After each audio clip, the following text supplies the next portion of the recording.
Hello everyone, welcome back to the channel. In this video I'm going to walk you through how to make a donation website for free in Google search.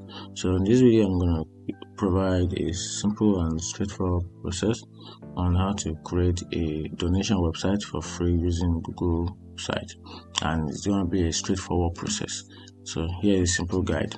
First thing you have to do is to go to Google site and sign in with your Google account, and after that select a blank template or a pre-made template. So what is a blank template? A blank template simply allows you to pick a blank template and customize those templates to your own needs.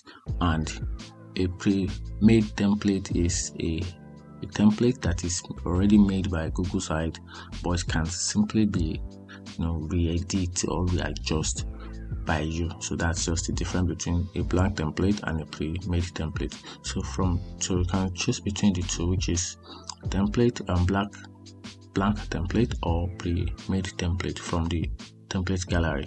Then create page for your website, for your site, such as home, about us, donate, and contact. Then after that you have to customize your site. So to customize it, you have to simply add your own logo, your image, your text, even customize color, font, and layout.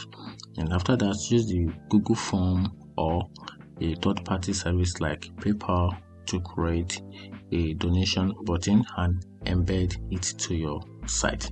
And after that, you can publish your site. So once everything is looking good, click on the publish button to make your site live, and that's how you can easily make a donation website for free in Google site. Find this video helpful, turn on the notification button and follow for more. Thank you.